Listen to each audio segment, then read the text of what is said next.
Untuk pekerjaan ini resiko ya yang paling banyak yang gue tahu. Satu, motor kita pasti rusak. Jadi kita harus rajin servis. Oke, halo semuanya. Di sini gue akan menjelaskan tentang sistem kerja kurir paket nih yang biasa kita beli. Itu gimana sih sistem kerjanya? Apa sih sistem gajinya seperti itu? Jadi gue mau menjelaskan semuanya gitu ya, dari cara melamar, kerja, gaji, dan lain-lain seperti itu. Jadi gue mau bahas tentang cara kerjanya dulu dan daftar. Oke, yang pertama kita daftar dahulu. Untuk kalian yang baru mau daftar kurir paket, kalian bisa datang di infoloker di daerah kalian untuk paket ekspedisi.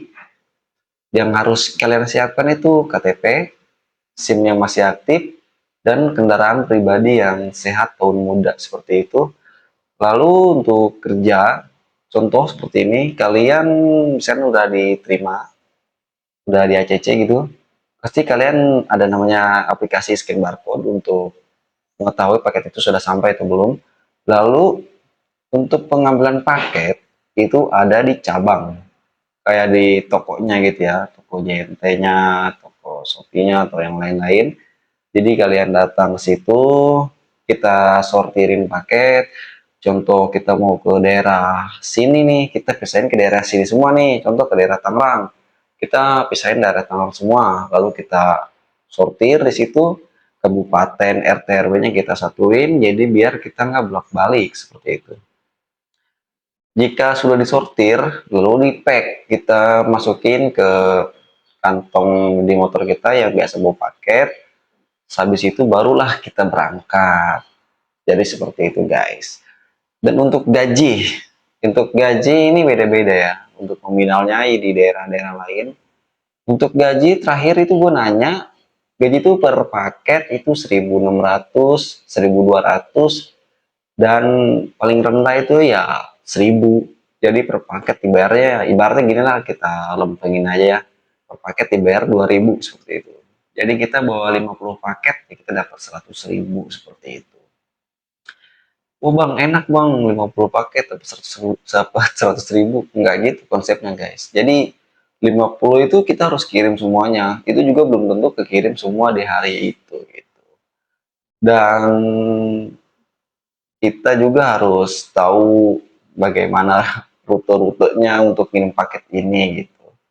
Jadi sorry, jadi ya untuk pekerjaannya kurang lebih ya seperti itu.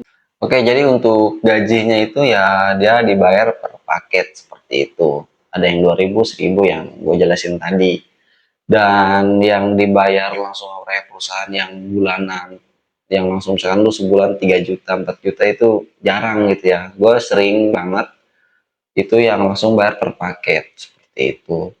Lalu untuk risiko itu banyak ya untuk kurir paket. Satu resiko yang kita biasa ngirim paket yang COD. Paket COD itu rata-rata orang bayar langsung kan. Ada yang juga langsung transfer di kurir. Tapi yang bahayanya itu ada kita udah ngirim paket, orangnya nggak ada atau orangnya nggak ada uang. Jadi kita harus return lagi. Jadi kita kan capek juga, yang harusnya kita paket itu dapat duit, malah kita nggak dapet gitu. Jadi tolonglah ya untuk kalian ibu-ibu atau yang doyan doyan belanja online gitu, untuk pembayaran paket COD itu ya kalian harus siapkan uang kalian. Kalian harus tahu waktu kalian ada di rumah atau enggak. Kan di aplikasi biasanya ada tuh alamat sedang pengiriman, dalam alamat itulah paket sedang alamat tujuan, biasa seperti itu.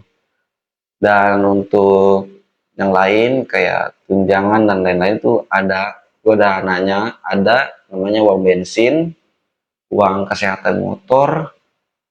Jadi seperti itu nggak langsung setiap hari dikasih, biasanya sebulan sekali gitu. Untuk pekerjaan ini resiko ya yang paling banyak yang gue tahu. Satu, motor kita pasti rusak, jadi kita harus rajin servis. Terus yang kedua, paket hilang, kita kan nggak tahu paket kita ada yang maling atau yang ngambil gitu. Jadi kita harus yang ganti semuanya gitu. Misalkan kita bawa paket nih ya 50 piece, terus Kita parkir nih sebentar, kita mau kencing terus kita ada yang ngambil paket tersebut, ya kita yang ganti, jadi seperti itu. Belum lagi kita ketemu orang-orang yang gaptek, yang nggak tahu apa-apa, yang dia beli paket COD yang harganya mahal, dia unboxing, barang nggak sesuai, kita yang disalahin. Jadi kurir paket itu nggak bukan pekerjaan yang mudah gitu. Minusnya, itu aja minusnya dulu. Untuk kelebihannya itu ya ada di pembayaran. Kita itu biasanya yang udah orang-orang lama, yang udah tahu alamat, yang udah hatam banget gitu ya.